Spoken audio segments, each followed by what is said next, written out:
আপনি প্রধানমন্ত্রী হইলে কি শান্তি কোহালো আছে? এর চাইতে তো আপনি ছাত্ররা ফিডানি খায় ভারত থাকলেও শান্তি। ঘটনাটা কইতে কইছে আপনারা বুঝছেন না?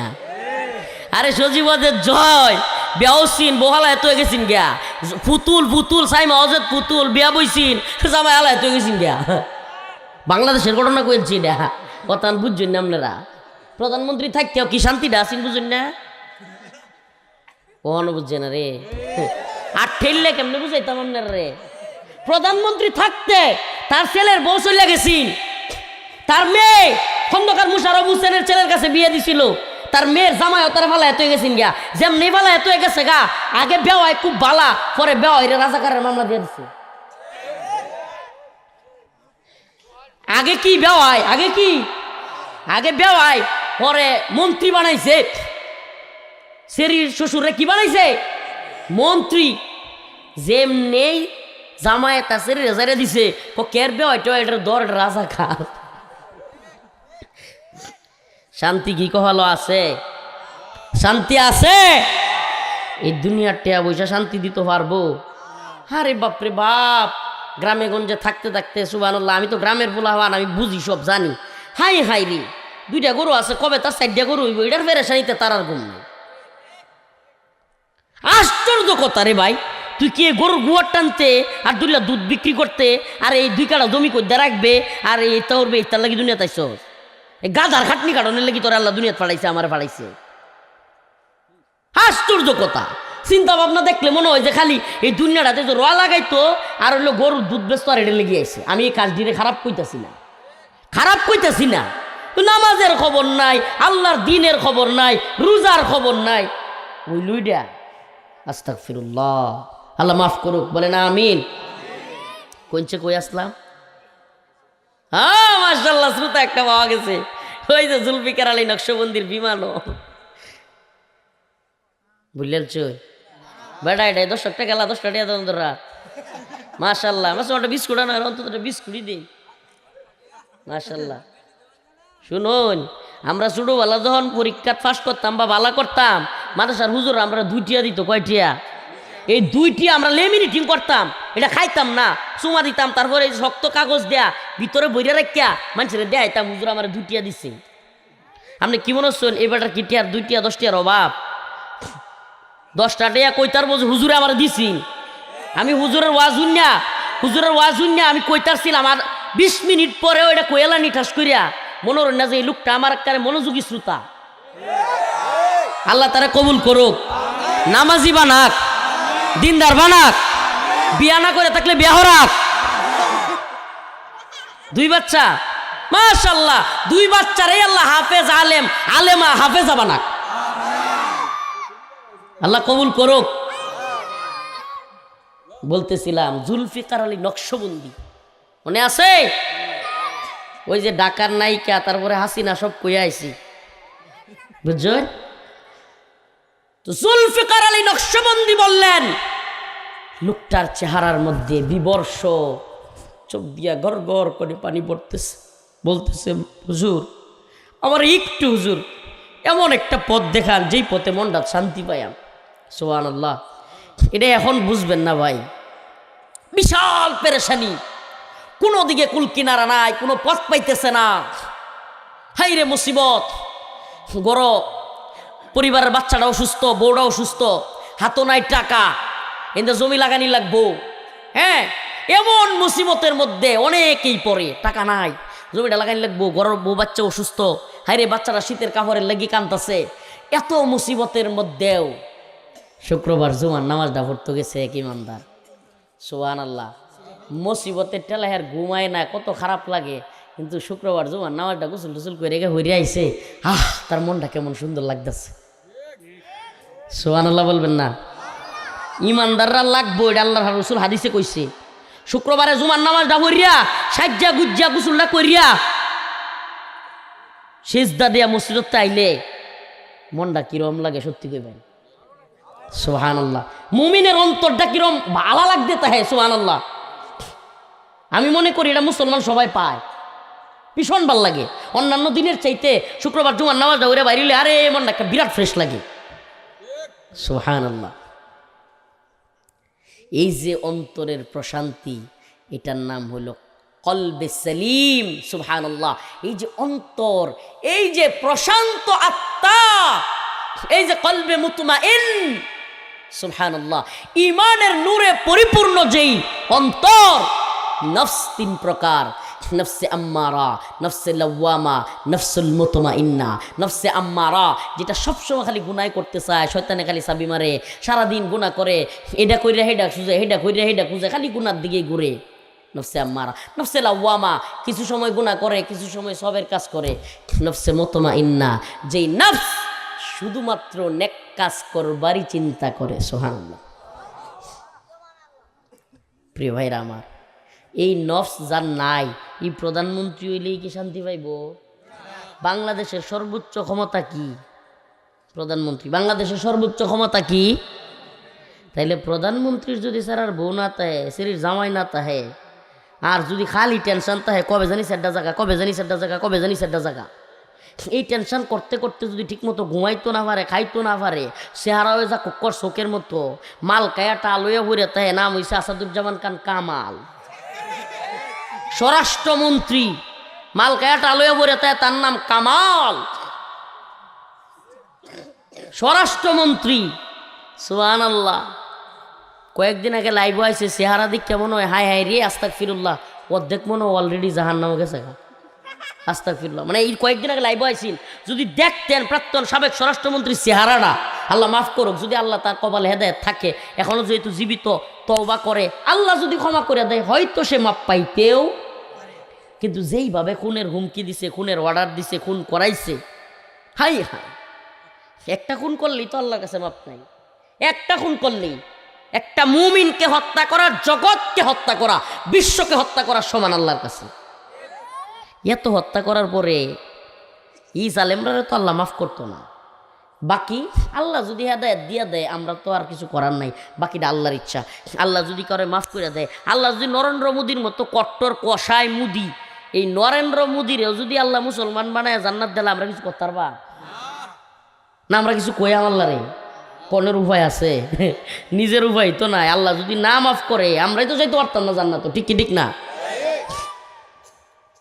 কিন্তু চেহারা দেখলেই বোঝা যায়, হাই হাই, চেহারার মধ্যে কি ছাপ পড়ছে।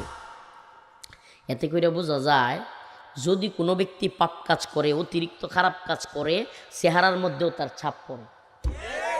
এটার আলামত কইতাম নি, এটার একটা বাস্তব আলামত হইল, মাদ্রাসাটি গড়িয়ে একটু দেখুন, যে চ্যালেঞ্জ করলাম, মাদ্রাসা কালা ফোলাপান দিবান, মাদ্রাসা যেমন পারুন ফোলাপান দিবান, কয়েকদিন থাকবো, খাইবো, বোর্ডিংও পড়বো কোরআন শরীফ।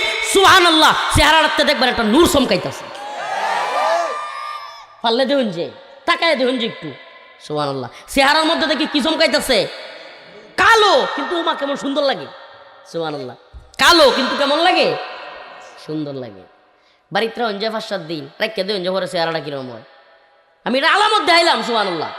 মাদ্রাসা তো রহন যে, বাড়িতে 1 সপ্তাহ 10 দিন রহন যে, চেহারাটা 2 জায়গার পার্থক্য দেখেন। সুবহানাল্লাহ।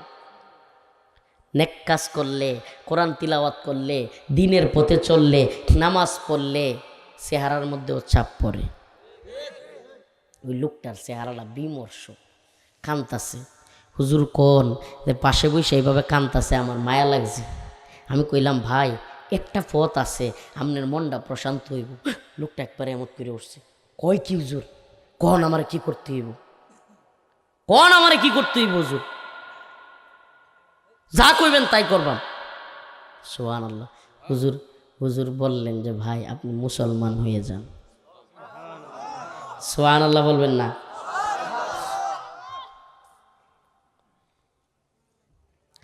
ওই লোক যেটা বলছিল আমি হুবহু সেটা বলি, কোনসা মুসলমান? কোনসা মুসলমান? হুজুর বললেন যে, পাকিস্তানে অনেক মুসলমান আছে না, আমরা মুসলমান। হায় আল্লাহ, আপনি কি বলেন? আমাকে যেই মদ বারে মদ দেয় ও তো মুসলমান। হুজুর আপনি এটা কি বললেন? আমি যেই মদের বার থেকে মদ খাই এ মুসলমান। হুজুর আমার মদ যে আগায় দেয় ও মুসলমান। যেই মহিলা ওইনে নাচে আমি যার নাচ দেখি ও মুসলমান। হুজুর এরানি মুসলমান, তাইলে আমি মুসলমান হয়ে কি শান্তি পাবো? হুজুর বললেন সুবহানাল্লাহ, যে এতক্ষণ তো ওই লোকটা কান্না করতেছিল জুলফিকার আলী নকশবন্দি রাহিমাহুল্লাহ, আল্লাহ তার কবরকে জান্নাতের বাগান বানায় দিক। হুজুর বলেন এতক্ষণ তো ওই লোকটা কাঁদতেছিল, এখন আমার চোখ দিয়া পানি ঝরা শুরু হয়ে গেছে। হায় আল্লাহ, আমাদের যে নবী সাল্লাল্লাহু আলাইহি ওয়াসাল্লাম, হাদিসের মধ্যে আসছে मैदान महशर में नबी ने फरमाया जब जहन्नम आएगी और एक चीख मारेगी। হাসরের ময়দানে যখন জাহান্নাম উপস্থিত হবে এমন এক বিকট আওয়াজ মারবে। मैदान महशर में नबी ने फरमाया जब जहन्नम आएगी और एक चीख मारेगी, এমন এক আওয়াজ জাহান্নাম দিবে। সব মানুষ, ওলিয়া উলিয়া, পীর মাশায়েখ, গাউস, কুতুব, ব্যারিস্টার, উকিল, জজ, মুফতি, বক্তা, শাইখুল হাদিস, বুদ্ধিজীবী, কলামিস্ট, সাংবাদিক, লেখক, গবেষক, দিনমজুর, রিক্সাওয়ালা, শ্রমিক, কাটুরিয়া, নবী, আউলিয়া, আম্বিয়া, রসুল, সাধারণ মানুষ তো বাদ, সাহাবা জাহান্নামের বিকট চিৎকারে হাঁটুটা এইভাবে ফালাইয়া দিবে। হাদিসের মধ্যে আসছে হাঁটু ফেলে দিবে, হাঁটু গেড়ে জমিনের মধ্যে বসে উপর দিকে এইভাবে দুই হাত তুলে বলবে ইয়া রব নফসি নফসি। জাহান্নাম এমন এক আওয়াজ দিবে, বলে চিৎকার মারবে। জাহান্নামের আগুনের ভয়ে, চিৎকারের ভয়ে সমস্ত মানুষ হাঁটু নিচের দিকে গাইরা হাত উপরে তুলে বলবে ইয়া রব নফসি নফসি, ইয়া আল্লাহ আমারে বাঁচান, ইয়া আল্লাহ আমারে বাঁচান। সাধারণ মানুষ ইয়া আল্লাহ আমারে বাঁচান। ভাই ভাইকে চিনবে না, মা ছেলেকে চিনবে না, ছেলে বাবাকে চিনবে না, হাই হাই কেউ কাউকে চিনবে না। ইয়া রব নফসি নফসি। সাধারণ মানুষ না, ওলি আউলিয়া, গাউস, কুতুব, পীর মাশায়েখ, আলেম, বক্তা, মুফতি, শাইখুল হাদিস, সাহাবী, তাবেঈ, নবীরা পর্যন্ত। ঈসা আলাইহিস সালাম ইয়া আল্লাহ নফসি নফসি, আমার মা মারিয়ামের দরকার নাই। মুসা আলাইহিস সালাম ইয়া আল্লাহ নফসি নফসি। নূহ আলাইহিস সালাম নফসি নফসি। শীশ আলাইহিস সালাম নফসি নফসি। দাউদ, ইসহাক, ইলিয়াস, লূত, যত আম্বিয়া আলাইহিস সালাম আছে, আদম আলাইহিস সালাম, সকল নবীরা পর্যন্ত জাহান্নামের চিৎকারে আল্লাহর দিকে তাকায় বলবে ইয়া রব নফসি নফসি নফসি, আল্লাহ আমারে বাঁচাও, আল্লাহ আমারে বাঁচাও। সবাই যখন হয়রান আর পেরেশান, জাহান্নামের ভয়ে অস্থির, হঠাৎ করে একটা কোণ থেকে আওয়াজ আসবে ইয়া রব উম্মতি উম্মতি, হায় আল্লাহ আমার উম্মতকে বাঁচাও, হায় আল্লাহ আমার উম্মতকে বাঁচাও।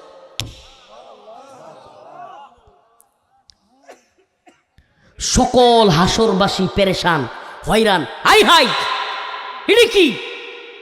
যেখানে সমস্ত নবীরা, সমস্ত মানুষ জাহান্নামের চিৎকারের কারণে আল্লাহ আল্লাহ করতেছে, নাফসি নাফসি, আমারে বাঁচাও আল্লাহ আমারে বাঁচাও। এখানে নিজের জন্য কিছু না বইলা উম্মাতি উম্মাতি বলতেছে, এইটা কি? সকলে তাকায় দেখবে এ তো মুহাম্মাদুর রাসূলুল্লাহ সাল্লাল্লাহু আলাইহি ওয়াসাল্লাম। কেসা উম্মত, যে উম্মত মদ খায়, যে উম্মত গাঁজা খায়, যে উম্মত নামাজ পড়ে না, যে উম্মত সুদ খায়, যে উম্মত তার রসুলের নামে দরুদ পড়ে না, যে উম্মত দাড়ি কাটে, যে উম্মত রসুলকে আল্লাহকে কষ্ট দেয়, যে উম্মত তার বান্দাদেরকে কষ্ট দেয়, সবার জন্য রসুল বলবেন ইয়া রব উম্মতি উম্মতি, ইয়া রব উম্মতি উম্মতি। সকলেই অবাক হয়ে যাবে, আয় হাই এ কোন লোক? সিজদায় পরে কান্না করতে থাকবে। আকায়ে রমদার তাজদারে মদিনা সরদারে দু আলম মুহাম্মদ আরবি সাল্লাল্লাহু আলাইহি ওয়াসাল্লাম, আল্লাহ আমাদেরকে আপনার নবীর খাঁটি উম্মত বানায় নেন। মাথা নিচ দিকে দিয়ে কান্না করতেই থাকবেন, করতেই থাকবেন।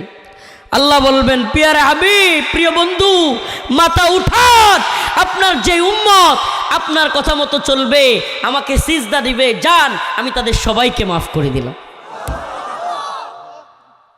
সবাইকে মাফ করে দিলাম। সুবহানাকা ইয়া রব। আল্লাহ পাক যতক্ষণ মাফ না করবেন উম্মতকে, ততক্ষণ তিনি সিজদা থেকে মাথা উঠাবেন না। সেই রসুলকে, সেই আল্লাহকে আমরা কষ্ট দিব? এত দয়ার মাওলাকে, এত দয়ার নবীকে, আমার রবকে, আমার রসুলকে আমরা কি নাফরমানি করে কষ্ট দিতে পারি? এই যে শীতের দিন আসছে, কত মানুষ কষ্টে আছে, কত মানুষ দুঃখের মধ্যে আছে। আমরা একজন আর একজনের পাশে দাঁড়ানো উচিত না? যাদের টাকা পয়সা আছে তাদের প্রতি বিনীত অনুরোধ থাকবে, গরিব মানুষদেরকে সহযোগিতা করবেন। এরাও আমার নবীর উম্মত, এরাও আমার আল্লাহর বান্দা, আমরা ভাই ভাই। বিশেষ করে যাদের বাবা মা মুরব্বী আছে, দয়া করে পায়ে হাত ধরে বলি, বাবা এই শীতের দিনও, এই কনকনা শীত, এই মুরব্বী মানুষের যে কি কষ্ট হয়, এই 60-65 বছর যাদের বয়স হয়েছে, যত খেতা কম্বল দেও এরা শরীর গরম হয় না। এই মানুষগুলোরে 2টা ভালো কম্বল দিবেন কিনা। ও বাবারা, সন্তানেরা, মারে 2টা কম্বল দিও, বাবারে 2টা কম্বল দিও, দাদা দাদিরে 2টা কম্বল কিনে দিও, একটু সরিষার তেল দিয়া পাউডার টিপিয়ে দিও, গরম করে দিও। এমন দোয়া করব দুনিয়া আখেরাত 2 জায়গায় সফল হইবা। যার বেশি অবস্থান নাই পাড়া প্রতিবেশীরে দেওয়া, এ অন্তত দাদা দাদিরে নিজের বাপ মার খোঁজ খবরটা লইও। এই শীতের দিনও বাপ মার খোঁজ খবর যে সন্তান না লইব, এদের সন্তান হইলে এর সন্তানের আর লাথি দিব। এই কনকনা শীত যে বাবা মার কথা না শুনবে, বাবা মার খবর না নিবে, মা তো মাই, বড় এলি কিছে, মুরব্বী এলি কিছে, আমি বড় এলি কিছে, মার পাউডিতে এই শীতের দিন একটু তেল লাগাই দিলে সুবহানাল্লাহ এত খুশি হইব। আটটিতে একটু দিত নাম নেড়ে দেন, জামনে দিত না, চেষ্টাটা তো করলাম, এটা কম্বল দিলাম। সুবহানাল্লাহ। প্রিয় ভাইরা আমার, বন্ধুগণ আমার, যেই কথার লাগি এতটি কথা গেছিলাম, যে আমরা মনে তো করি যে একটু জমি জামা থাকলে, ওই যে কইছিলাম মনে আছে না, একটু জমি জামা থাকলে আমরা বিরাট সফল, কিন্তু সফলতা আসলে এটার নাম না।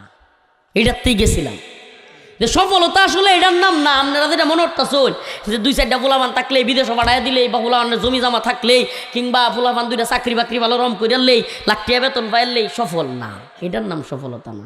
আল্লাহ বলতেছেন, কদ আফলাহাল মুমিনুন আল্লাযীনা হুম ফি সালাতিহিম খাশিউন।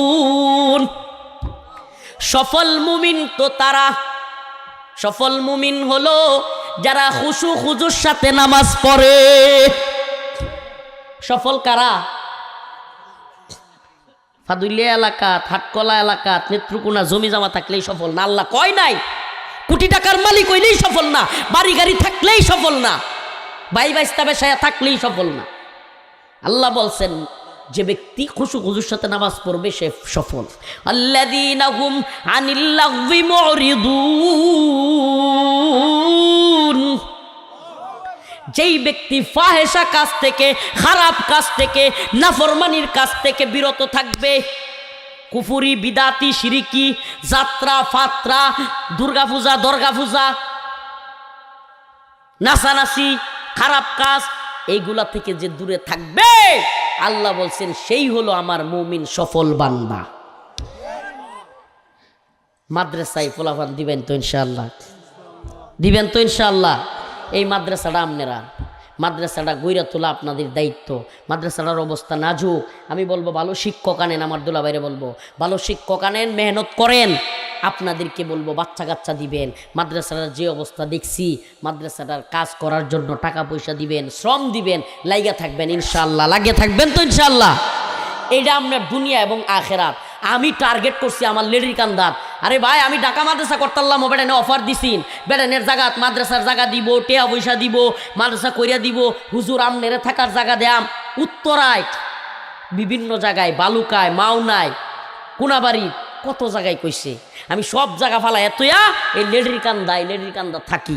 একটা উদ্দেশ্য, যে এলাকার যদি এই যে ফুয়াদ্রার মতো আগামী কয়েক বছরে 10টা 20টা 30টা পোলাপানরে মানুষ বানাইতে পারি, ইনশাআল্লাহ আগামী 10 বছর পরে আমার এলাকা চেঞ্জ হয়ে যাবে।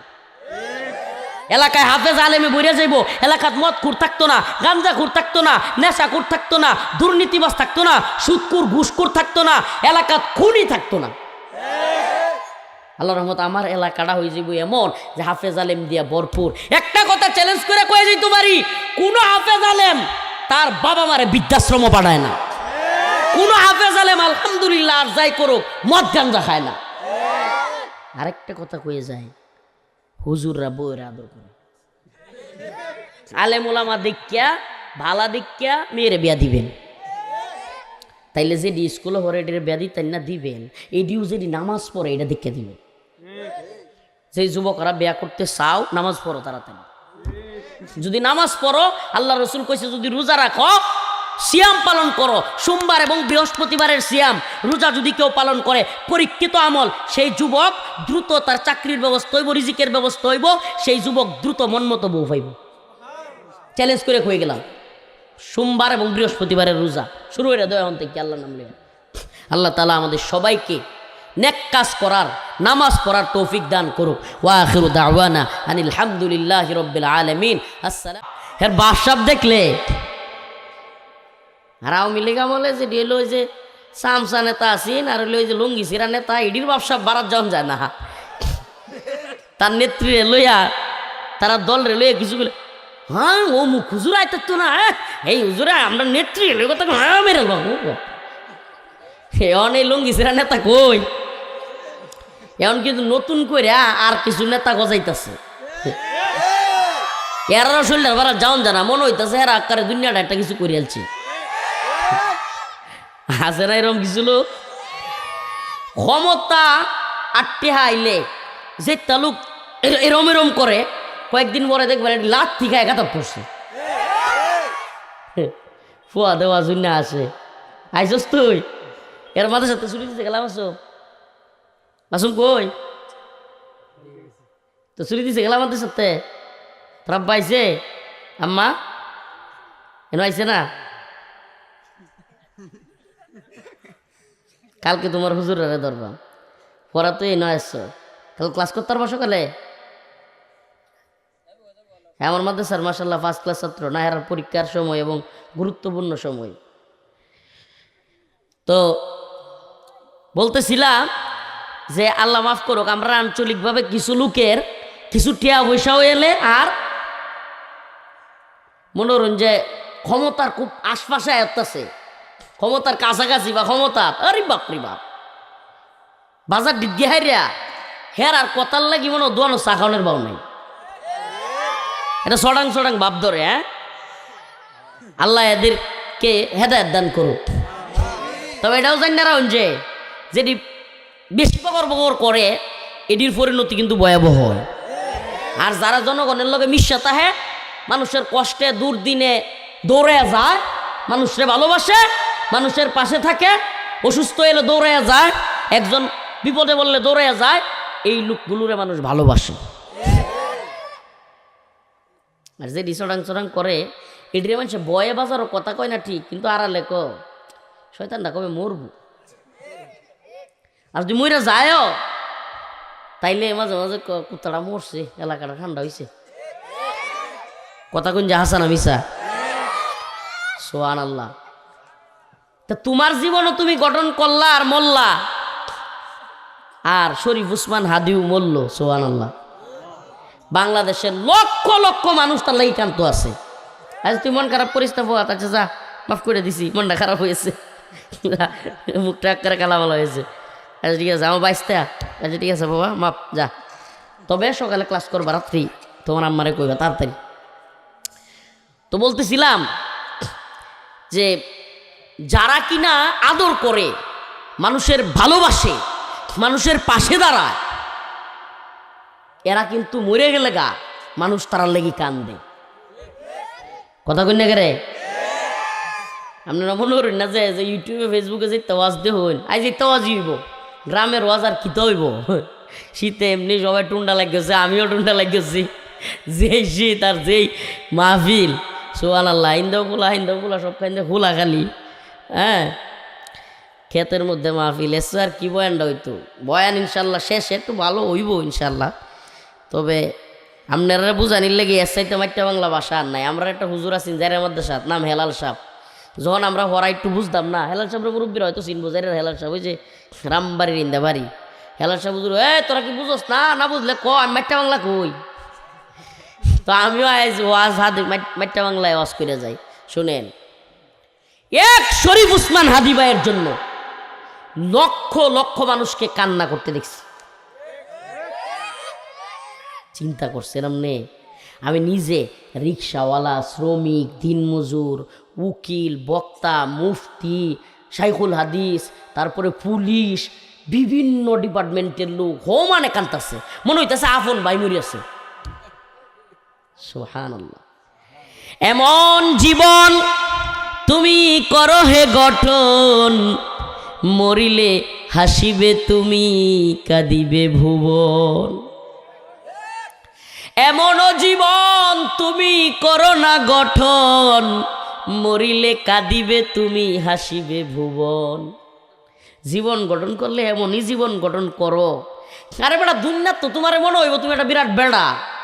তুমি বুঝতে আসো না, আল্লাহর কাছেও তুমি ঘোড়ার ডিম, দেশের মানুষের কাছেও তুমি ঘোড়ার ডিম। বেড়াগিরি দেহায় আর দাম্ভিকতা আর অহংকার দেহায় জুলুম করে চলতেছ। এলাকার মানুষে কেউ কিছু কইতো না, তোমারে সবাই কিন্তু ফার্ম দিব, কারণ সামনে তো কেউ কিছু কইতে না। হ্যাঁ ভাই, আপনি তো বিরাট কিছু, এলাকার কিছু নাট্য নেতা আছে দেখবেন, চাষট হলো হঠাৎ করে কেউ নেতা যদি আরে ভাই আইছে ভাই আইছে, সেটা বুঝছে একটু আসে না কিরম সানসারি। আপনার আজকে একটা কথা হ্যাঁ খুব মজা লাগতেছে আজ। এই তোমরা একটু আস্তে কথা করবে না, বুঝছি তো, আজ ভালো লাগতেছে আমার। আপনার রাইস কই হেলাই আমার, মানে আমার সামনে কোনো কিছু হইলে যদি সবচেয়ে বেশি কষ্ট লাগে, শরীর ডাক্তারে কিরমির করতে, তাই এটা হলো সামসামি। মানে আমার সামনে কেউ একটু সামসামি করলে আমার সাতনি সহ কেমন জানি করে, মন না করে আমি হনি ধরে লাই। সামসামিটা আমি দেখতেই পারি না। আরে ভাই, যদি সত্য হয়ে থাকে দুই কথা ক, সঠিক হয়ে থাকলে তুই কথাটা ক, ঠিক আছে। হুদাই সামসামি করে, হুদাই কি করে? আরে এই লোকটা এলাকার মানুষের হুদাই জমি দখল করে, হুদাই নেশা করে, হুদাই গাঞ্জা খায়, হুদাই মানুষের মারতো যায়, হুদাই মানুষের নামে অনর্থক মামলা দেলায়, সব জানে। তারপরে ওই নেতা জন দোয়ান হইতেছে, হুমাহি হ্যাঁ ভাই আইছে ভাই আইছে, হ্যাঁ এটা সাদে। এই কাজগুলো যখন এই করতেছে, ওই নেশাকুর, লম্পট, মানুষের ভূমি দখলকারী, দুর্নীতিবাজ, এই লোকটা তখন আরো সাহস পাওয়া যায়। এই জন্য একটা কথা কই, সমাজের চিহ্নিত সুদখোর, চিহ্নিত ঘুষখোর, চিহ্নিত মাদক কারবারি, চিহ্নিত খারাপ লোকগুলোরে হাইসা সালামও দিবেন না। সামাজিকভাবে যদি এইভাবে খারাপ লোকেরা বয়কট করতে পারেন, এরার বাড়ি ঘরের লোক আত্মীয় স্বজন করবেন না। বিশ্বাস করেন, এইভাবে যদি বয়কট করতে পারেন, যে অন্যের মানুষের হুদাই জমি দখল করে, যে অন্য মানুষের হুদাই মাথার বাড়ি মারে, যে অন্য মানুষের হুদাই মামলার ঢোয়া দেয়, যে অন্য মানুষের হুদাই পেরেশানির মধ্যে ফেলাই দেয়, যে নেশা করে, মাদক কারবারির সাথে জড়িত, মাদক বেচে, বুঝুন যে চিহ্নিত মাদক কারবারি, ঘুষ খায়, সুদ খায়, সুদের আখড়া, এই সমস্ত মানুষের লগে পারিবারিক আত্মীয়তা করবেন না। আচ্ছা আল্লাহর রাস্তায় এই যে মায়াজিরা দাঁত খিজলানি দিতেছে, আল্লাহর রাস্তায় বহায় না কইছি তো, নাহলে একটা মাইক দিয়ে এনো খিজলানি দেওয়ান বহান। তো বলতেছিলাম এদেরকে একটু সরাই দেন। তো বলতেছিলাম চিহ্নিত খারাপ লোক, এদেরকে যদি সামাজিকভাবে আমরা এইভাবে করতে পারি, কবেন হুজুর এরকম করলে তো হ্যাঁ আরো কষ্ট পাইব, এই করবো সেই করবো না। ভাই শুনেন, বুঝেন, আপনি বুঝাবেন, বুঝ মানবে না। এরকম লোক যদি আপনি তার সম্মান দেখান, সে মনে করবে যে আমি একজন মাদক কারবারি হইয়াও অমুকে তো আমার বিরাট সম্মান করে, এলাকার অমুক মুরব্বী তো আমার বিরাট সম্মান করে, এলাকার ইমাম সাহেব হুজুর তো আমার বিরাট সম্মান করে, তাইলে তো মনে হয় মাদকটা খারাপ কিছু না। কথা কই না কেরে? এটা মনে রাখতে হইব, এটা মনে রাখতে হইব। হেরার লগে ডিল করতে হইলে, হ্যাঁ যদি মিস হই ন, মিশাটা হইব কি রমজান হইন, মাঝে মাঝে নামাজের দাওয়াত দিবেন, মিস লাগেলে কি মাঝে মাঝে নামাজের দাওয়াত দিবেন, মাথাটা তাতাইয়া বুঝাইবেন, তুই তোল বাসা, মাথাটা আতাইয়া বুঝাইবেন যে ভাই তোমার বাচ্চাটারে মাদ্রাসাত দেও। কি করবেন? মিশলে এই নিয়তে মিশবেন যে তারা মাঝে মাঝে আতায়া মাথা আতায়া নামাজের দাওয়াত দিবেন, মাঝে মাঝে তার বাচ্চাটারে বুঝছেন, হে যে আমনে আমনের দিনে বুঝুন যে আবার আচ্ছা মদ কে করছে তাই করুক, 10,000 টাকা হাওলাত তো ভাই এই নিয়ত করে গিয়ে ফিরিত করুন না, যে তাহলে হেটা যাইবা যাইব, আমনেও ইন্দে জানো যাইবা। কথা বুঝতেছন? নিয়তটা সহি থাকতে হইব। কোনো ব্যক্তির, মুসলমানের কথা ভালোভাবে বুঝুন যে 2টা এবং 3টা নিয়ত ছাড়া কোনো কাফেরের সাথে উঠা বসা চলাফেরা করা জায়েজ নাই। কিছু নিয়তে জায়েজ আছে। নিয়ত নাম্বার 1, যে এই লোকটা যদি মুসলমান হয়ে যাইত, সুবহানাল্লাহ, কাফেরের লগে চলতো পারবেন, অন্তরে নিয়ত থাকবো কি 2-3টা কাজের মধ্যে সাহায্য সহযোগিতা করতে পারবেন। অসুস্থ হয়ে গেছে কোনো কাফের হোক ও মুসলিম হোক, হিন্দু বৌদ্ধ খ্রিস্টান যে কেউ হোক, অসুস্থ হয়ে গেছে, তারা দৌড়ায় হসপিটালে নিয়ে যাবেন, কিন্তু অন্তরের মধ্যে নিয়তটা কি থাকবো? আল্লাহ যদি হেরেও আমার মতো মুসলমান বানিয়ে দিত। আসলে আমরা এই নিয়তটাকে লে করি না জানুন, কারণ মুসলমান হইলেই কি আর না হইলেই কি, হিন্দু বেড়াও মদ খায় আমিও মদ খাই, হিন্দু বেড়া গাঞ্জা খায় আমিও গাঞ্জা খাই, হিন্দু বেড়া দোয়ানদারি করে হাইরা দেওয়া যাইতেছে 5 টিয়া লাভ করলে আমি মিছা কথা কই 20 টিয়া লাভ করি। আমি আর রেখি দাওয়াত দিলাম, আমার গেলা দাওয়াত দে। গপ্পটার বারোটা অনেকটা এরম না? আপনারা একটা ঘটনা শোনাই, সুবহানাল্লাহ, কষ্টের ঘটনা। পাকিস্তান থেকে একজন বড় দায়ী, আপনার নাম বললে চিনে ফেলবেন, তারিক জামিল হাফিজাহুল্লাহ, অনেক বড় দায়ী, অনেক বড় মুবাল্লিগ, সুবহানাল্লাহ। আল্লাহ তাকে হেদায়েত দান করুক, আল্লাহ তাকে দ্বীনের জন্য কবুল করুক। উনি বিমানে এক দেশ থেকে আরেক দেশে যাচ্ছেন, উনি নিজে এই গল্পটা শেয়ার করছেন। তারিক জামিল সাহেব নাকি কয়েকদিন আগে মারা গেছেন, শাহ জুলফিকার আলী নকশবন্দি রহিমাহুল্লাহ। উনার খুতবাতে জুলফিকার আলী নকশবন্দিতে উনি এই ঘটনা লিখছেন সম্ভবত, যে আমি পাকিস্তান থেকে এক লোকের সাথে পাশাপাশি সিট, বিমানে যারা উঠছে বলতে পারবে বাসের মতোই পাশাপাশি সিট, অন্য এক দেশে যাচ্ছি। তো পাশের লোকটারে সালাম দিলাম, হালফুরসি জিজ্ঞেস করলাম, কেমন আছেন, কি অবস্থা জিজ্ঞেস করলাম, জানার চেষ্টা করলাম। তখন দেখলাম লোকটার মধ্যে বিরাট কষ্ট।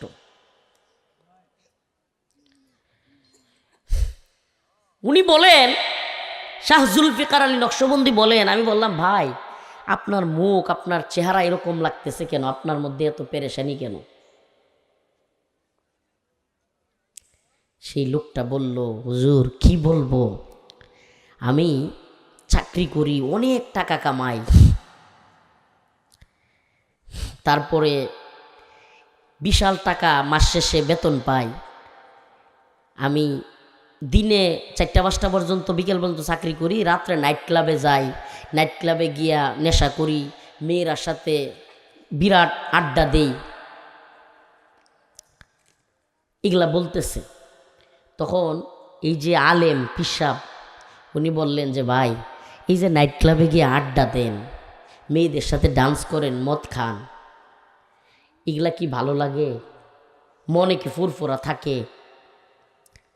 ওই অমুসলিম ব্যক্তিটা, সে ছিল একটা অমুসলিম, সে বলল যে ভাই সত্যি বলবো, আমরা যখন সারাদিন চাকরি করি খুব কষ্ট লাগে, টায়ার্ড হয়ে যায়, তখন মদের বারো গিয়া মদ খাই, মেয়েরার লগে নাচি, মেয়েরার লগে উল্ডে মুল্ডে শুয়ে থাকি, যতক্ষণ ওই মদ খায় আর ওগুলো করি ততক্ষণ ভালো লাগে, যখনই মদের নেশা কাইতে যায় আয়াপুরি, আবার মনটা বিরাট খারাপ লাগে। প্রতিদিন এইভাবে গদবাদা চাকরি করি, বেতন পাই, মেয়েরা লই আড্ডা দেই, এইগুলোই করি, কিন্তু মনটার মধ্যে কোনো স্থায়ী আনন্দ পাই না। সুবহানাল্লাহ বলবেন? কেন সুবহানাল্লাহ বলতে বলছি এটা এখন বলবো। ওই লোক তারিক জামিল সাহেবকে বলতেছে, হুজুর আমার এমন কিছু বলবেন যে মনটার মধ্যে যেন প্রশান্তি পায়, মনটা যেন ভালো লাগে। প্রিয় ভাইরা আমার, বাবা এই বাইগনা মামু পিঠা নিতাম, কিন্তু মোবাইল লিয়ে পড়েছে, বাচ্চাদের হাতে মোবাইল দিবেন না, এদিকে আসো, স্টেজে আসো, মোবাইলটা রাখো, এর ধরে তুলে দেন। এ হইলো লিয়াকত আলী দুলাভাইয়ের পোলা, আমার বাইগনা। তো এখন ওই লোকটা খুব কষ্ট নিয়ে কইতেছে, খুব কষ্ট লইয়া, হুজুর আমারে আপনি এরকম কিছু কইয়ে দিবেন যে কথাটার কারণে, যে কাজটার কারণে আমার মনটার মধ্যে একটু শান্তি পায়, হুজুর একটুও ভাল লাগে না, সারাদিন গদবাদা চাকরি করি, রাত করে নাইট ক্লাবও যায়, কিন্তু মনটার মধ্যে কোনো শান্তি নাই। এটা তো পাকিস্তানের ঘটনা কইতেছি, মাঝখানে একটা বাংলাদেশের ছোট্ট একটা হাওয়ালা কারগুজারি মনে পড়ে গেছে কয়ালাই। আমি উত্তরায় গেছিলাম, আমার এক উস্তাদ উত্তরায় দিয়াবাড়ি বড় 6 তলা বিল্ডিংয়ের যে মসজিদটা, এই মসজিদও উনি খতিব। দিয়াবাড়ি থেকে এক নায়িকা হুজুরের কাছে আসছে, বাংলাদেশের বিখ্যাত কুখ্যাত নায়িকা। কুখ্যাত কি লিয়ে কইলাম, বিখ্যাত কি লিয়ে কইলাম, ব্যাখ্যা করলাম না।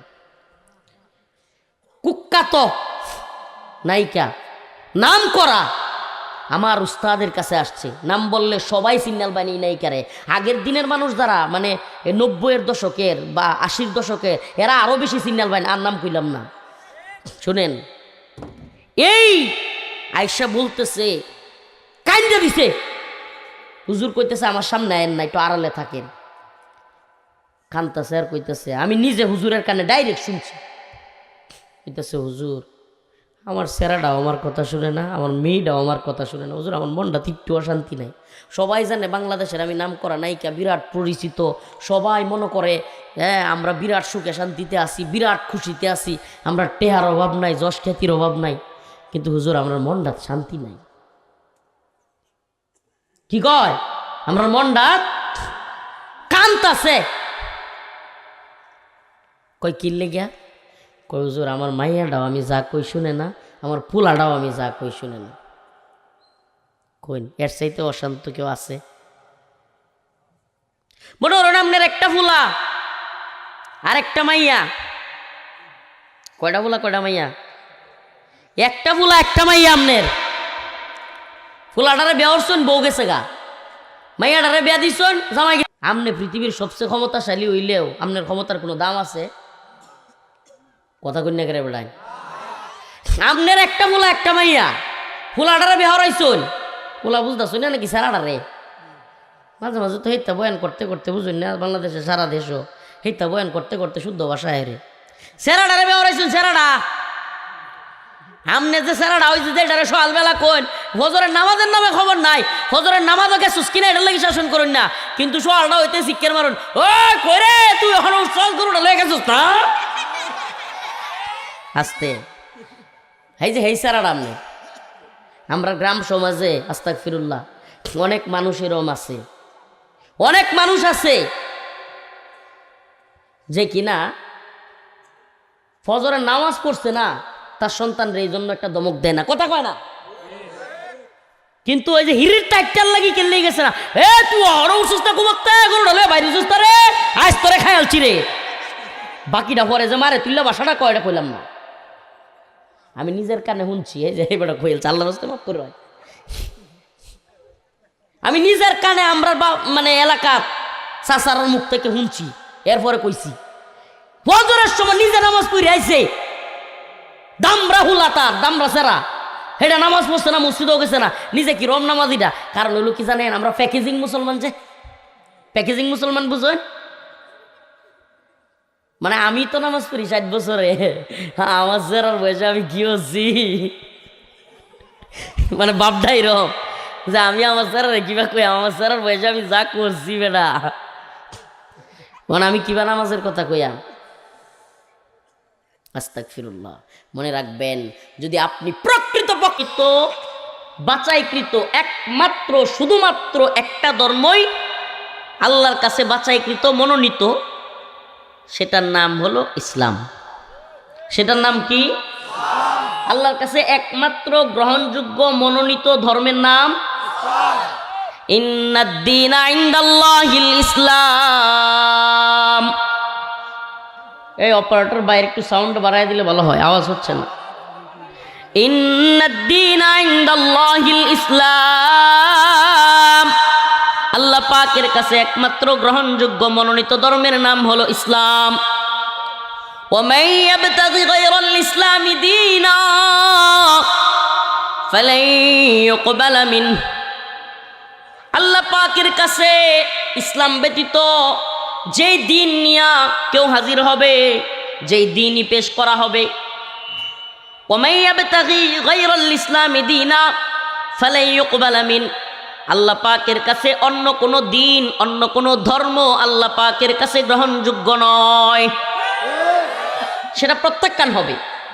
আল্লাহর কাছে একমাত্র গ্রহণযোগ্য মনোনীত ধর্ম হলো, এছাড়া অন্য কোনো তন্ত্র মন্ত্র যা কিছু আছে আজকের বর্তমান পৃথিবীতে আমরা হিন্দু ধর্মকে ধর্ম মনে করি, বৌদ্ধ ধর্মকে ধর্ম মনে করি, খ্রিস্টান ধর্মকে ধর্ম মনে করি, হ্যাঁ, আরও যে যে ধর্মগুলো আছে এগুলোকে আমরা ধর্ম মনে করি। কিন্তু বর্তমান পৃথিবীতে সবচাইতে বেশি মানুষ যেই ধর্ম, যে আদর্শে বিশ্বাসী, এই ধর্মের নাম হলো গণতন্ত্র ধর্ম। এই ধর্মের নাম কি? গণতন্ত্র ধর্ম। এই গণতন্ত্রও যে একটা ধর্ম, এবং পুরা পৃথিবীতে বর্তমানে ইসলামের সবচাইতে বেশি শত্রু ভাবাপন্ন, ইসলামকে সবচেয়ে বেশি চ্যালেঞ্জ করছে কিংবা ইসলামকে মাইনাস করবার চেষ্টা করছে 1924 সাল থেকে, খেলাফতে উসমানীর পতনের পর থেকে আজকের বর্তমান 2026 সাল পর্যন্ত 100 বছর বড়া, 100 বছর ব্যাপী যেই ধর্মটা, যেই দিনটা, যেই সিস্টেমটা ইসলামকে মাইনাস করে দিয়ে খিলাফাকে, শরিয়াকে, ইসলামিক শাসন ব্যবস্থাকে, ইসলামিক বিচার ব্যবস্থাকে চ্যালেঞ্জ করার মতো দুঃসাহস দেখাচ্ছে, এটা অন্য কোনো ধর্ম না। এই ধর্মের নাম হলো সেকুলারিজম কিংবা ডেমোক্রেসি বা গণতন্ত্র। সেটা আবার কি একটু সহজে বোঝাই। আমাদের আল্লাহ পাক কোরআনে কারীমের মধ্যে ইসলামের বিধান দিয়েছেন। কি দিয়েছেন? আসমানের মালিক কি? তার মানে আসমানের মালিক, বুঝলাম না, এই গরিপুরের মানুষ কাজ্জা ঝগড়া তো কম পারই না, মারামারি কইরা তো একবারে মারপিট কইরা মার্ডার মুডার করে লাইন। আল্লাহর নাম মুখে নিতে কি লজ্জা আছে? অমুক নেতা তমুক নেতা তো কুবলা পাইতেছেন, ক্ষমতার তো 2 দিনের হ্যাডম, কিন্তু আল্লাহর ক্ষমতা হলো চিরস্থায়ী। তাবারাকাল্লাযী বিয়াদিহিল মুলক ওয়া হুয়া আলা কুল্লি শাইইন কাদির। কুলিল্লাহুম্মা মালিকাল মুলক তু'তিল মুলকা মান তাশা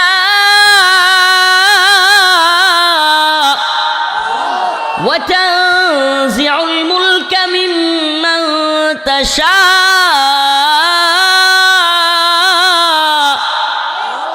ক্ষমতার মালিক কে? ক্ষমতা দিতে পারেন কে? ক্ষমতা কেড়েও নিতে পারেন কে? ক্ষমতা দেন। আবার আল্লাহ বলেন ওয়াতানজিউল মুলকা মিম্মান তাশা, ক্ষমতা আমার মন চাইলে আবার কাইরা নেই, রান্না করা খাবার রাইকা পালায়া যাইতে বাধ্য করি। ওয়া তুইজ্জু মান তাশা ওয়া তুযিল্লু মান তাশা ওয়া তুইজ্জু মান তাশা ওয়া তুযিল্লু মান তাশা। ইজ্জতের মালিক কে? যে আলেমদেরকে ডান্ডা বেরি পরানো হইতো, যে আলেমদের হাতে হ্যান্ডকাপ ছিল, যে আলেমদের পরনে পুলিশের জ্যাকেট লাগাইয়া, ডান্ডা বেরি লাগাইয়া, পায়ের মধ্যে বেরি, হাতের মধ্যে গরুর রশি লাগাইয়া, হ্যান্ডকাপ লাগাইয়া টাইনা নিত, আজকে আল্লাহ পাক ইজ্জত এমন দিয়েছেন, আজকে রাষ্ট্রীয় সিকিউরিটি তাদেরকে দেয়া হয়, পিছনে বন্দুক লয়ে একটা খাড়াইতে হয়। আর যেগুলো আগে বিশাল ক্ষমতার মালিক মনে করতো নিজেদেরকে, গর্ত টুকায় আইতে আসে না। না খেললে বাসায় কইলাম আর কি, যে গর্ত টুকায়া হাইতেন ন, তো এখন গর্ত টুকায়া হাইতে আছে। সুবহানাল্লাহ। তাই ইজ্জতের মালিক কে? লাঞ্ছিত করতে পারেন কে? তাইলে এখন বলেন, আসমানের মালিক, জমিনের মালিক, জমিনের মাবুদ, আসমানের মাবুদ, মানুষের মাবুদ। নামাজ কার জন্য? রোজা কার জন্য? হজ কার জন্য? জাকাত কার জন্য? তাইলে এতগুলো জিনিস আল্লাহর জন্য হইলে বিধানদাতা মাবুদ কে? হ্যাঁ, খাওয়ায় আল্লাহ, পালে আল্লাহ, আর বিধান শেখ হাসিনা। খাওয়ায় আল্লাহ, পালে আল্লাহ, এই শ্বাস প্রশ্বাস আল্লাহর, জমিন আল্লাহর, বাতাস আল্লাহর, পানি আল্লাহর, আগুন আল্লাহর, রান্না করি আল্লাহর আগুন দিয়া, আল্লাহর পানি খাই, আল্লাহর বাতাস দিয়া বসবাস করি, জীবনে কোনোদিন ট্যাক্স দেওয়া লাগে না এই বাতাসের জন্য, এই অক্সিজেনের জন্য, কিছুই লাগলো না, আর বিধান মানবো হাসিনার কিংবা ডক্টর ইউনূসের। এটা কেমনে? এটা একটু বুঝাই আপনাদেরকে। আল্লাহ পাক কোরআনের মধ্যে বলছেন আস-সারিকু ওয়াস-সারিকাতু ফাকতাউ আইদিয়াহুমা, আস-সারিকু ওয়াস-সারিকাতু ফাকতাউ আইদিয়াহুমা। আল্লাহ পাক বলেছেন যদি কেউ চুরি করে, চোর এবং চুন্নি বেটে নইলে কি, এটা আল্লাহ কোরআনেই কইতেছে আস-সারিকু ওয়াস-সারিকাতু, চোর এবং সুন্নি বেটেন চুরি করলে নাম কি হইব, সুন্নি। মই সিংহে পড়ান কথা কইন না করে, কথা কইন যে, কথা বুঝুন তে কথা কইন যে আস-সারিকু ওয়াস-সারিকাতু ফাকতাউ আইদিয়াহুমা। আল্লাহ বলেন চোর এবং চুরনি যদি চুরি করে তাদের শাস্তি হলো ফাকতাউ আইদিয়াহুমা, তাদের হাত কেটে দিতে হবে। কি করতে হবে? এই বিধান কার? এখন পশ্চিমা শয়তানের দল এক নতুন জীবন ব্যবস্থা আবির্ভাব করছে, ইসলাম কোড অফ লাইফ, ইসলাম পূর্ণাঙ্গ জীবন ব্যবস্থা। এখন ইসলামের মধ্যে বিধান দেওয়ার একমাত্র ক্ষমতা কার? ইনিল হুকমু ইল্লা লিল্লাহ, আমার আল্লাহ তা'বুদু ইল্লা ইয়্যাহ, ইনিল হুকমু ইল্লা লিল্লাহ, হুকুমদাতা বিধানদাতা একমাত্র কে? ইবাদত একমাত্র কার? এখন বাংলাদেশে সুরের শাস্তি দিতেছে জেলে নেওয়া, থানায় নিয়ে বইরে রাখা। বাংলাদেশে সুরের শাস্তি হলো দারোগা 500 টাকা খাওয়ান আর লাত্তি দেওয়ান। সুরের কিন্তু পুলিশও নিতে চায় না। আল্লাহর বিধান একটা আর রাষ্ট্রের বিধান আরেকটা, ঠিক কি ঠিক না প্রিয় ভাইরা আমার? আর মদ খাইলে যদি লাইসেন্স থাকে, মদ খাওয়ার কোনো শাস্তি নেই। লাইসেন্স থাকলে কি নাই? বাংলাদেশে অসংখ্য মদের ভার আছে, আপনারা জানেন? বাংলাদেশে অসংখ্য মদের লাইসেন্সকৃত বার আছে। ওই বারে গিয়া কেউ যদি লাইসেন্স করে মদ খায়, আপনি তাকে মদ খুর বলতে পারবেন না, তাকে কোনো কিছু করতে পারবেন না, তার বিরুদ্ধে কিছু বলতে পারবেন না, তারে আপনি পিটাইতে পারবেন না, কিছু না। কেন? তার মদ খাওয়ার লাইসেন্স আছে। নাউজুবিল্লাহ। অথচ আল্লাহ বলে ইন্নামাল খামরু ওয়াল মাইসিরু ওয়াল আনসাবু রিজসুম মিন আমালিশ শাইতান। অথচ আল্লাহর বক্তব্য কি? যে মদ, জুয়া এগুলা হলো শয়তানের কাজ, এগুলো মুমিনের কাজ না, এগুলো মুমিনের জন্য হারাম। মুমিনের জন্য কি বলেন? মুমিনের জন্য কি? ইন্নামাল খামরু ওয়াল মাইসিরু ওয়াল আনসাবু ওয়াল আজলামু রিজসুম মিন আমালিশ শাইতান। আল্লাহর কাছে ইসলামে এই দ্বীনের ভিতরে বিধান হলো হারাম, এটা শয়তানের কাজ, আর আমাদের দেশে এটা বৈধ কাজ। নাউজুবিল্লাহ। তা আল্লাহ যেটারে হারাম করছে তারা এটারে হালাল করতেছে না? আল্লাহ হালাল করছে না হারাম করছে? তাইলে আল্লাহ যে চুরিরে হারাম করছে, এই চুরির যে শাস্তি দিছে সেটা যদি বিধান ওইটা না দেয়া হয়, আল্লাহর বিধান বাদ দেয়া হইল কি হইল না? সুদ ইসলামে হালাল না হারাম? সুদ সুদ নাকি রাষ্ট্রপ্রধান সুদের কারবারের সাথে জড়িত হইলে হালাল হয়ে যায়? শেখ হাসিনা কিংবা বেগম জিয়া যদি পর্দা না করে তাহলে বেপর্দায় থাকা হালাল? এটি তো হইছে মনে হইতেছে। পর্দা না করলে রাষ্ট্রের প্রধান, তাইলে কি আল্লাহর বিধান রহিত হয়ে যাবে? হ্যাঁ, নাকি ক্ষমতাসীনরা যেই ধর্মের আমিও সেই ধর্মের, উলামায়ে দাওলা হয়ে যাব আমরা? নাউজুবিল্লাহ। উলামায়ে দাওলা, উলামায়ে উম্মাহ, উলামায়ে মিল্লাত, ওই ব্যাখ্যায় যাচ্ছি না। কিন্তু আমার কি রাষ্ট্রের যেই ধর্ম, রাষ্ট্রপ্রধানের যেই ধর্ম, আমারও কি সেই ধর্ম, নাকি আমার ধর্ম ইসলাম? সুবহানাল্লাহ। তাইলে রাষ্ট্রের প্রধানও যদি সুদি কারবারের সাথে জড়িত থাকে তাইলে সুদ বৈধ হয়ে যাবে? রাষ্ট্রের প্রধান যদি ঘুষের সাথে জড়িত থাকে ঘুষ জায়েজ হয়ে যাবে?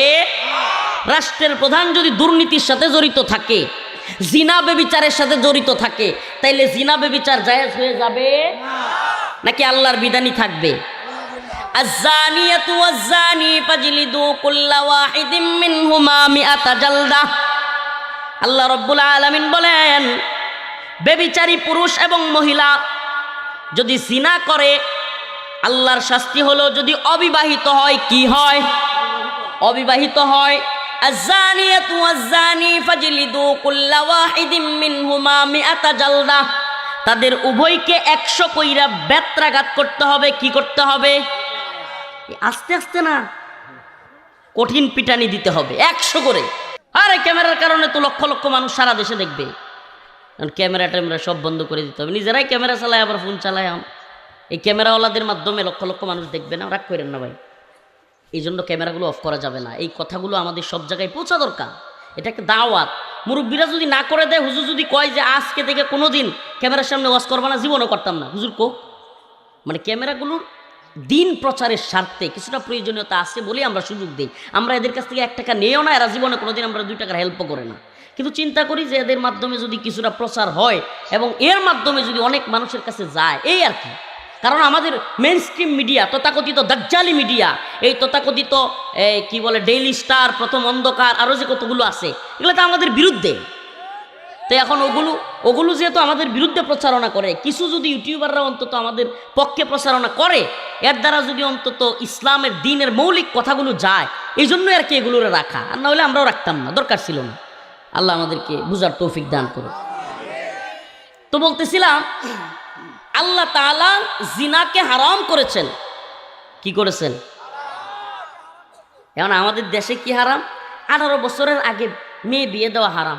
ওরে বাবা, 21 বছরের আগে ছেলে বিয়ে করানো হারাম। হারাম কখন বুঝবেন? হারাম তো আরবি শব্দ, হারামের বাংলা অর্থ হলো অবৈধ। বাংলা অর্থ কি? হালাল আরবি শব্দ না বাংলা শব্দ? এই হালাল কি শব্দ? আরবি শব্দ। হালালের বাংলা অর্থ কি? বৈধ। হালালের বাংলা অর্থ, হারামের বাংলা অর্থ। আচ্ছা, বাংলাদেশে 18-র আগে মেয়ে বিয়ে দেওয়া বৈধ না অবৈধ? আল্লাহর কাছে বৈধ না অবৈধ? তে আল্লাহর কাছে বৈধ রে তারা করছে অবৈধ, আর আল্লাহর কাছে যেটা হারাম অবৈধ, ওই জিনা ব্যভিচার রে তারা করছে বৈধ। এটা কি খালি আওয়ামী লীগ একলা করছে না বিএনপিও করছে, না জাতীয় পার্টিও করছে, নাকি এই পর্যন্ত বিএনপি জামাত জোট সরকার কোন বা যত সরকার ছিল, জামাতে ইসলামীর সাথে বিএনপি সরকার, আওয়ামী লীগের সরকার, আরও যত সরকার ছিল, সব সরকারের সময়ই এই দেশে মদের লাইসেন্স ছিল কি ছিল না? কথা কন। পতিতালয়ের লাইসেন্স, দৌলতদিয়া পতিতালয়, আরও যত পতিতালয় আছে বাংলাদেশে, নাউজুবিল্লাহ, এই সমস্ত পতিতালয়ের জিনা ব্যভিচারের যে লাইসেন্স, এটা কি এই সরকারের আমলেই নাকি আগের, এর আগের, তার আগের সব সরকারের সময় ছিল? এই জন্য কথাগুলো একটু বোঝার চেষ্টা করবেন। আমরা কেন বলি যে গণতন্ত্র আরেকটা দিন? এটা কেন বলি? কারণ গণতন্ত্র এমন এক দিন যেটা ইসলাম যেমন পূর্ণাঙ্গ একটা জীবন ব্যবস্থা, গণতন্ত্র আরেকটা জীবন ব্যবস্থা। এই জীবন ব্যবস্থার প্রথম কথাই হলো, তাদের প্রথম সংবিধানের কথাই হলো যে এই সংবিধানের সাথে যেই নীতিমালা, যেই কথা বিরুদ্ধে হবে তার সব কিছু প্রত্যাখ্যান। নাউজুবিল্লাহ। সংবিধানের মূল বাক্য এটা। সংবিধানের, আচ্ছা আমি ওইদিকে পরে যাচ্ছি, আমি মূল আলোচনায় আমার ফোকাস করতে চাই যে আল্লাহ তাআলা চুরিকে অবৈধ বলেছেন, শাস্তিযোগ্য বলেছেন। আল্লাহ তাআলা মদকে হারাম করেছেন, অবৈধ বলেছেন। আল্লাহ তাআলা জিনা ব্যভিচারকে হারাম বলেছেন। কিন্তু আমরা যারা আল্লাহর বিধান বাদ দিয়া, নাউজুবিল্লাহ, শয়তানের বিধান পালন করবার জন্য, তাগুতের বিধান পালন করবার জন্য এই তথাকথিত সংসদে গিয়া মদের লাইসেন্স দিচ্ছি, সংসদে গিয়া পতিতালয়ের লাইসেন্স দিচ্ছি, জিনা ব্যভিচারের লাইসেন্স দিচ্ছি, আপনি আমরা মনে করতেছি হুজুর আমরা তো আর জুয়ার পক্ষে না, আমরা তো মদের পক্ষে না, আমরা তো জিনা ব্যভিচারের পক্ষে না, তাইলে আমরা আবার কেমনে কি করতেছি? বাইরে আপনার পক্ষে থাকবার দরকার নাই। আপনি যাকে পাঠাচ্ছেন সে যদি ওই মদের পক্ষে হাত তুলে, আপনি যাকে পাঠাচ্ছেন সে যদি জিনা ব্যভিচারের পক্ষে হাত তুলে, তাইলে এটাই আপনারও হাত তোলা। একটু বিস্তারিত বলি এই সিস্টেম কতটা জঘন্য এবং এই সিস্টেম কিভাবে ইসলামী সিস্টেমকে মাইনাস করতে গিয়া সমাজের মধ্যে অস্থিরতা, বিশৃঙ্খলা তৈরি করেছে, মানুষের মধ্যে এক অসহজন্যতা তৈরি করেছে, এক জুলুমের সমাজ ব্যবস্থা, এক জুলুমের সিস্টেম পুরা পৃথিবীতে তৈরি করেছে। দু একটা উদাহরণ দিলে বুঝে আসবে আপনাদের। দিব? সাম্প্রতিক একটা ঘটনা কই, সাম্প্রতিক একটা ঘটনা। আপনারা ভিডিওতে মনে হয় মোটামুটি সবাই দেখে থাকার কথা যারা মোবাইল চালান। সম্রাট নামের এক লোক, সে সাভারের দামরায় ওই সাইডে, ঢাকার ওই সাইডে 6টা থেকে, এটা মিডিয়ার বক্তব্য, দেখেন আমি বলছি না সে করছে কি করছে না, আল্লাহ জানে, কারণ এই দেশের মিডিয়া অনেক কিছু বানায়ও বলতে পারে। 6 থেকে 7টা খুন করছে। কয়টা? সে নাকি আবার লাশ পুরাইয়া ফেলছে। এগুলা হলো মিডিয়ার বক্তব্য। এই সম্রাটকে আমি চিনি। সম্রাটকে আমি কিভাবে চিনি? এই সম্রাট নিজের মাঝে মাঝে কয় কিং খান। 4টা কারাগার, তার মধ্যে একটা কারাগারের নাম হলো কাশিমপুর 2। আল্লামা দিলওয়ার হোসেন সাইদি রহিমাহুল্লাহকে যে কারাগারে রাখা হয়েছিল ওইটার নাম হলো কাশিমপুর 1। শেখুল হাদিস মাওলানা মামুনুল হক সাহেবকে যেই কারাগারে রাখা হয়েছিল ওইটার নাম হলো কাশিমপুর হাই সিকিউরিটি কারাগার। তাইলে 3টা কারাগার, আরেকটা হলো মহিলা, আরেকটা কি মহিলা। তাইলে কারাগার মোট কয়টা? আমরা কিন্তু অনেকে মনে করি কাশিমপুর কারাগার মানে মনে হয় একটা কারাগার, না। কাশিমপুর একসাথে 4টা কারাগার। কয়টা? একটার মানুষ আরেকটায় যাইতে পারে না, একটার মানুষ আরেকটায় কি করতে পারে না। এখানে যেমন দেয়াল আছে, বিশাল বড় দেয়াল, ওয়াল, সব কিছু আলাদা, খাবারের ব্যবস্থা আলাদা, প্রশাসন আলাদা, সব কিছু আলাদা। প্রিয় ভাইরা আমার, ওই কাশিমপুর 2 নাম্বার কারাগারে একটা বিল্ডিং ছিল, নাম হলো 60 সেল পূর্ব। 60 সেল পূর্ব ওই ভবন 60 সেল নাম দিছে হলো ছোট্ট ছোট্ট 60টা রুম, 4 তলার মধ্যে, প্রত্যেক তলায় 15টা করে রুম। কয়টা রুম? 15টা করে রুম। এই জন্য 4 তলায় 15টা করে ছোট ছোট রুম। এই জন্য 4 তলা মিলে কয়টা রুম হয়? 4 15 60। এই জন্য নাম দিছে 60 সেল। সেল মানে ওই যে কয়না ফাঁসির সেল, সেল কন্ডেম সেল, শুনছেন তো? কন্ডেম সেল, ওই কন্ডেম সেলই ফাঁসির আসামিদেরকে আমাদের সাথে রাখা হইতো, কন্ডেম সেল। এই সেল এখান থেকে 60 সেল, আর 2টা 60 সেল ছিল, একটা পশ্চিমে একটা পূর্বে, 2টা ভবন। এই জন্য আমাদের ভবনটাকে বলা হয়তো 60 সেল পূর্ব। ওই ভবনের নিচতলায়, ওই 4 তলা ভবনের নিচতলায় আমাকে 8 মাস রাখা হয়েছিল। কয় মাস? ওই 8 মাস আমাকে যে নিচতলায় রাখা হয়েছিল, ওখানে বেশিরভাগ আসামি ছিল বাংলাদেশের সবচাইতে টপ সন্ত্রাসী, টপ মাফিয়া ডন, বাংলাদেশের টপ ডাকাত, বাংলাদেশের বড় চোর। মানে এগুলোর সাথে আমার রাখা হয়েছিল যাতে করে আমার পাগল বানিয়ে দেওয়া যায়। মানে সব হলো এই ধরনের লোক। বিশাল বড় ইয়াবাখোর, ইয়াবার ব্যবসায়ী, মদখোর। এরপরে আরেকজন ছিল একবারে অনেক কষ্ট পাবে বেচারা শুনলে, ওনার নাম বাংলাদেশে ইউটিউবে সার্চ দিলেও তার নাম পাওয়া যায়। তো যাই হোক, পরবর্তীতে অনেকে আলহামদুলিল্লাহ আমার সাথে নামাজও পড়ছে, তাদেরকে কিছুটা দিনও বুঝাইতে পারছি। তো এই মানুষগুলোর নাম বললে অনেক কষ্ট পাবে। সম্রাটের নামটা শুধু বলি। এই সম্রাট আমার পাশের রুমে ছিল। এই যে সম্রাট, এই যেটারে আপনারা ভিডিওতে দেখতেছেন, ও আমার পাশের রুমে ছিল। ও হইল আপনার রাত্রে 2টার সময়, মনে করেন আমি প্রথম গেছি কারাগারে, আম্মার টেনশন করি, হ্যাঁ, বাড়ির টেনশন করি, অনেক কিছু কষ্ট তো আছেই।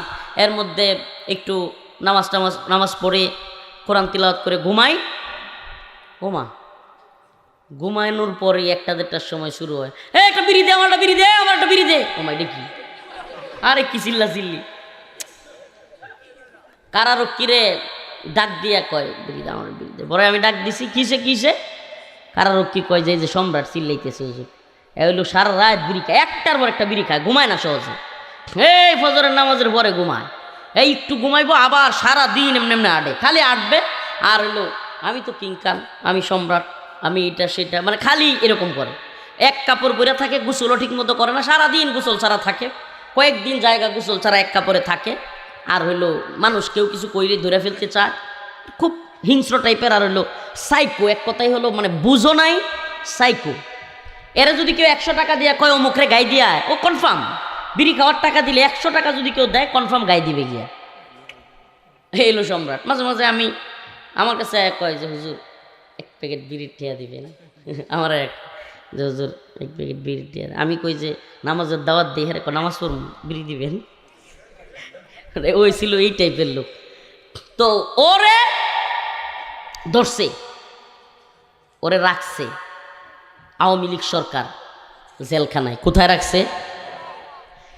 এখন সারাক্ষণ চিল্লাচিল্লি করে, বিড়ি চায়, আর বাইর করলেই যত বিড়ির, আমাদের বাসায় তো যেই বাসা বলে, মানে মানুষের যেইটা টয়লেট করে যেই জায়গা দিয়া, ওইটারে যা কয় বিড়ির শেষটারে ওইটাই কয়। তো ওই শব্দটা আমি বলতেছি না। বিড়ির যে একটু অংশ থাকে খাওয়ার পরে, ওই অংশটা ও ঠুকায়া 20-30টা দল করতো, দল করে 1টার পর একটা খাইতো, মানে এটাই খাইতো। তো ওই লোক দেখেন, আমি তার বদনাম করার উদ্দেশ্য না, আল্লাহ মাফ করুক, কিন্তু এই তথাকথিত সিস্টেমের মধ্যে কত ঝামেলা, এবং এই তথাকথিত এই গণতান্ত্রিক এই জাহেলি বিশ্ব ব্যবস্থা কখনোই যে মানুষকে মুক্তি শান্তি কামিয়াবি দিতে পারে না, এটার একটা উদাহরণ দিচ্ছি আমি আপনাকে। তো এখন সে আসলে কাজটা কি করে? চুরি করে, তার রুমের মধ্যে আটক রাখে। যেই দিন সম্রাটের রুমের থেকে সারে ওই দিনই বাকি 15 রুম, নিচতলায় কয়টা রুম, আবার বলছি কয়টা রুম? 15টা। তার রুম বাদ দিয়া 14 রুমের যে কেউ রুমে শুনে যে অমুকের ব্রাশ নাই, অমুকের ফেস নাই, অমুকের আতর নাই, অমুকের এটা নাই, অমুকের টাকা নাই, এটা নাই, সেটা মানে নাই। সম্রাটের ছাড়লেই একটা না একটা কিছু কি হয়, নাই হয়। তো এখন মানুষ জ্বালায় অতিষ্ঠ হয়ে জেলারে বলছে আপনি কি করতেছেন, এই একটা সাই করে আমাদের সাথে রাখছেন, ও এক একদিন এটা চুরি করে নিয়ে যায়, মাঝে মাঝে আবার মানুষে মারতে যায়, মাঝে মাঝে মানুষের কামড়ও দিতে যায়, মানে খুব অশৃঙ্খল করে মানুষের পিড়াপিড়িতে। আর হেও মানে খাবার খায় না, মাঝে মাঝে কি করে জানেন, জেলখানায় অনশন করা যায়। সামনে খাবার না খায় অনশন করলে একবার জেলের সর্বোচ্চ কর্তৃপক্ষ আপনার কাছে চলে আসবে, কারণ হে যদি না খায় মরে যায়। তো সম্রাট মাঝে মাঝে খাবার খায় না, অশৃঙ্খল করে। তো হ্যাঁ নিয়ে গেছে হসপিটালে। কোথায় নিয়ে গেছে? জেলখানার ভিতরে হসপিটাল আছে, হাসপাতালে। তো হাসপাতালে নিয়ে গেছে, আলহামদুলিল্লাহ 2-3 দিন ওখানে রাখছে। আমরাও আরামে ঘুমাইছি, চিন্তা করছি আহারে আল্লাহ তো বাঁচাইছে। এখন আর রাত্রে 2টার সময় বিড়ি বিড়ি করে কেউ চিল্লায় না। এখন 3 দিন পরে আবার সম্রাটকে নিয়ে আসছে। এত আওয়ার সময় একটা বাপ নিয়ে আই সবাই, হ্যাঁ আমি আইছি, মানে নেতারা যেমন করে না, দেখছেন না? সে কিন্তু খুন করছে, এতগুলো বলা হচ্ছে, সে কিন্তু পুলিশের পোশাক পইরা থানার সামনে দিয়ে ঘুরতো, পুলিশের পোশাক পইরা, খুব ডেঞ্জারাস। তো এখন সে আসছে, আসার মানে কিছুক্ষণ পরেই হঠাৎ করে কারা প্রশাসন দৌড়াদৌড়ি ছুটাছুটি। কি হয়েছে? কারা প্রশাসন দৌড়াদৌড়ি ছুটাছুটি শুরু হয়ে গেছে। কয়েকজনের জিজ্ঞেসলাম ভাই কি হয়েছে? কারে আর কোয়েন না, হসপিটাল থেকে ডাক্তারের অনেক জিনিসপত্র পাওয়া যাচ্ছে না, হসপিটালের যে সিসি ক্যামেরার তার ওইটা পাওয়া যাচ্ছে না, হসপিটালের যে ওই যে ডাক্তারদের অপারেশন করার কেচি টেচি বা এগুলো যন্ত্রপাতি এগুলো পাওয়া যাচ্ছে না, কি সর্বনাশ। আমি বললাম আপনার শরীফুল সুবেদার এগুলো আপনি কই দৌড়েন, সম্রাটের রুমে দেন। সত্যি সত্যি যায় দেয়, অনেক কিছু ওখানে পাওয়া গেছে। বাকি তারগুলো সিসি ক্যামেরার তার তুর হ্যাঁ বিক্রি করে লাগছে জেলি। পরে আমি শরীফুল সুবেদারে বললাম, কারারক্ষীদেরকে বললাম যে আচ্ছা বাহিরে চুরি করলে তো কাশিমপুর আইনা রাখে, এখন কাশিমপুরে চুরি করলে আপনারা কই নিবেন?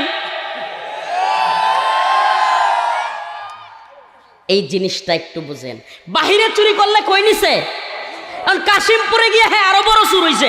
এখন আবার বের হয়ে আয়া এই দেশের প্রশাসনই বলতেছে আরো কয়েকটা মার্ডার করছে। তাইলে তার কি উন্নতি হয়েছে না অবনতি হয়েছে? এই জাহেলি সিস্টেমের এই যে দইরা নিয়ে ওখানে বইরা আরো যে তারে বড় ডাকাত বানাইছে, চুর থেকে এখন কি হয়েছে, সে খুনি বড় ডাকাত, সে এখন সিরিয়াল কিলার। আমার প্রশ্ন, এই চুর আরো ভালো হইছে নাকি চুর আরো খারাপ হইছে? এই জাহেলি সিস্টেমে চোর জেলে গিয়া ডাকাত হইয়া বাইর হয়, ডাকাত বের হইয়া খুনি হইয়া বাইর হয়, খুনি সিরিয়াল কিলার হইয়া বাইর হয়। এই সিস্টেমের হলো এই উন্নতি। নাউজুবিল্লাহ। অথচ আল্লাহর বিধান যদি মানত, আস-সারিকু ওয়াস-সারিকাতু ফাকতাউ আইদিয়াহুমা, আল্লাহর বিধান যদি কার্যকর হয়ে যাইত, আল্লাহ বলছেন চোর এবং চোরনি যদি সংরক্ষিত কোনো জায়গা থেকে 10 দিরহাম বা তার বেশি পরিমাণ চুরি করে, তার হাত কেটে দিতে হবে। আল্লাহর বিধান যদি মানত আর হাত কাইটা দিত, এই হাত কাটার ভয়ে আর চোর চুরি করবার মতো দুঃসাহস করত না। এখন আসেন আরেক দিকে আসি। শরীফ ওসমান হাদি ভাই, নামটা তো সবারই শোনার কথা। আমাদের প্রিয় ভাই, যুবক মানুষ, অল্প বয়স্ক মানুষ, শরীফ ওসমান হাদি ভাই জুমার দিন জুমার নামাজ পড়ে বের হয়েছে, ঠুস করে এক কিলার আইসা দাউদ ফয়সাল, বলা হচ্ছে তার নাম দাউদ ফয়সাল, গুলি করছে, শুট করছে। কিছুক্ষণ পর কয় সে ইন্ডিয়া চলে গেছে। এখন মাসের পর মাস চলে যায়, মাসের পর মাস চলে যায়। এখন শোনা যায় শরীফ ওসমান হাদি ভাইয়ের ভাইকে যুক্তরাজ্যের কনসুলেটে মানে দূতাবাসে তার একটা চাকরি দিয়া যুক্তরাজ্যে পাঠিয়ে দিচ্ছে। মানে হইলো অনেকটা এরকম যে ভাই তুই আর বিচার টিচার চাইস না। নাম্বার 2, শরীফ ওসমান হাদি ভাইয়ের পরিবারকে 2 কোটি টাকা দেওয়া হবে, ফ্ল্যাট দেওয়া হবে ঢাকায়, ফ্ল্যাট কেনার জন্য। মানে হইলো পরিবারের কেউ বিচারটা চায়েন না, বিচার চাহিয়া লজ্জা দিবেন না। মানে রাষ্ট্রের এদের দায়িত্বশীলদের ভাবখানা এমন না যে দোকানদার যেমন লেখে যে বাকি চাহিয়া লজ্জা দিবেন না, দোকানে লেখে না, যদিও এটা লেখা ঠিক না, নাউজুবিল্লাহ, এটা সুন্নাহর খেলাফ, খেলাফে সুন্নাহ, এটা একবারে বদমাইশি একটা কাজ। মানুষ যদি কেউ বিপদে পড়ে আসে, ব্যবসার মূল নীতি হবে কাউকে বিপদে পড়লে হেল্প করা। এখন কেন করে না মানুষ, এটারও একটা কারণ আছে। দোকানদাররা দেখা যায় বাড়িতে তো ভাই গরিপুর বাজারে গেছে, ভাই বাড়িতে তো জলদি মেহমান আয়া বসছে, 5 কেজি পোলট্রি মুরগি দাও, হ্যাঁ একটু মাছ দাও, একটু ডিম ডুম নিয়ে আসে, 2000 টাকা বিল হইছে, ভাই আমি কালকে বিলটা বাজারে দিয়ে যাবো নে। ওমা তার 2 বছর পরেও কালকে শেষ হয় না, তার 2 বছর পরে তার একদিন রাস্তায় দোকানদার